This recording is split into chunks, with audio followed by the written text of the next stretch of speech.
ঢালিউড ইন্ডাস্ট্রির ব্যাপক ক্ষমতাধর একটি নাম মনোয়ার হোসেন ডিপজল। শুধু সিনেমা অঙ্গনেই নয়, বাস্তব জীবনেও যার প্রভাব অনেক।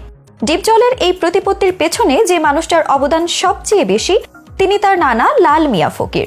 নাতি ডিপজল একবার সিনেমা দেখতে গিয়ে টিকিট না পেয়ে ফিরে আসলে নানা লাল ফকির নির্মাণ করেন 3টি সিনেমা হল। পরবর্তীতে নাতি অভিনেতা হতে চাইলে চালু করেন 3টি প্রযোজনা প্রতিষ্ঠান। নাতি ডিপজলের জন্য নানা লাল মিয়া ফকিরের ভালোবাসার অবিস্মরণীয় সেসব গল্প শোনাবো আজকের এই ভিডিওতে। দেশের ঐতিহ্যবাহী ও সবচেয়ে জনপ্রিয় পশুর হাটটি গাবতলী থেকে 1982 সালের সাভারে ফুলবাড়িতে স্থানান্তরিত হয়েছিল। তখন অভিনেতা ডিপজলের নানা লাল মিয়া ফকিরের দাপটে আবারও তা গাবতলীতে নিয়ে আসা হয়। এই ঘটনা থেকে ধারণা করা যায় লাল মিয়া ফকির কতটা প্রভাবশালী ছিলেন। তার এই ক্ষমতা তিনি নাতি ডিপজলকে ভালোবাসার ক্ষেত্রেও দেখিয়েছিলেন। ডিপজলের ঘনিষ্ঠ এক আত্মীয়র লেখা বিচিত্র এক ডিপজল শীর্ষক এক কলাম থেকে জানা যায় লাল মিয়া ফকিরের কোনো ছেলে ছিল না। সোহরাব মহাজনের 7 ছেলে মেয়ের মাঝে মনোয়ার হোসেন ডিপজল চতুর্থ, কিন্তু নানা লাল ফকিরের কাছে ডিপজল ছিলেন সবচেয়ে আদরে। শৈশব কৈশোরে ব্যাপক ডানপিটে ছিলেন ডিপজল। বন্ধুবান্ধব নিয়ে হইহল্লা করেই মেতে থাকতেন তিনি। এভাবেই একদিন বিউটি সিনেমা হলে বন্ধুদের নিয়ে সিনেমা দেখতে গিয়েছিলেন ডিপজল। টিকিট না পেয়ে হলের মালিক এস এ খালেকের সঙ্গে দেখা করেন। খালেক সাহেব উত্তেজিত হয়ে বলেন, তোর নানারে কইস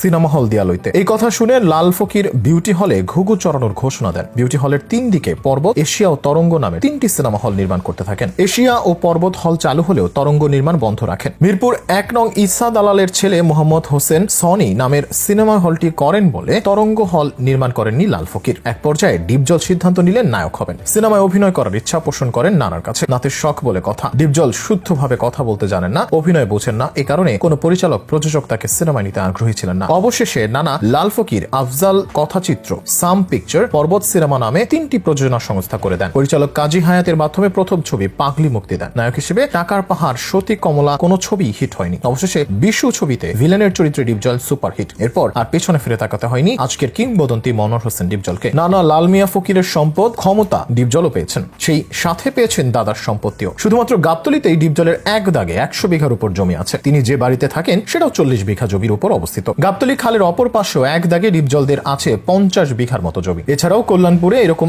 এক দাগে আরো 12 থেকে 15 বিঘা জমি আছে তাদের। এগুলো সবই ওয়ারিশ সূত্রে ডিপজল পেয়েছেন। গাবতলীর 100 বিঘা জমিতে কয়লা ভাড়া দেন তিনি, যেখান থেকে অনেক পরিমাণ টাকা ভাড়া পান ডিপজল। এসব জমির এক লটের ভাড়া দিয়ে জীবন কাটিয়ে দেওয়া সম্ভব বলে জানান এই অভিনেতা। নানা লাল ফকির দানবীর হিসেবে পরিচিত ছিলেন, যে গুণটি ডিপজলও আয়ত্ত করেছেন। ডিপজলের ঘনিষ্ঠজনরা বলেন, মানুষ হিসেবে ডিপজলের গ্রহণযোগ্যতা আকাশ ছোঁয়া। মিরপুরের এমন একজন মানুষ পাবেন না ডিপজলের কাছে গিয়ে সাহায্য পায়নি। গরিব মানুষের দখল হওয়া জমি জমা, বাড়ি ঘর উদ্ধারে ডিপজল সবসময় তাদের পাশে দাঁড়িয়েছেন। একজন মানুষের সব গুণ থাকে না, সবাই ডিপজল হতে পারে না। টাকা অনেকের কাছেই আছে। ডিপজলকে অনেকেই টাকায় টপকিয়ে যেতে পারবেন, কিন্তু মনের দিক দিয়ে ডিপজল একজনই জন্মগ্রহণ করেছে। অনেক মিথ্যা মামলার আসামিও হতে হয়েছে ডিপজলকে। ঢাকা কেন্দ্রীয় কারাগারে এমন কোন কয়েদি ছিলেন না ডিপজলের সহায়তা পায়নি। কারাগারে কয়েদিদের কষ্ট দেখে অনেক ফ্যান কিনে দিয়েছেন। অনেক আসামি টাকার অভাবে জামিন নিতে পারেন নাই, তাদের জামিনের ব্যবস্থা করে দিয়েছেন। অনেক আসামিকে চাকরি দিয়ে পুনর্বাসন করেছেন। অনেকেই ডিপজলের ইট খোলার ইট বাকিতে নিয়ে বাড়ি নির্মাণ করেছেন। ডিপজলের কাছে যারা পৌঁছতে পেরেছেন শুধু তারাই জানেন ডিপজল কত অসাধারণ মনের মানুষ।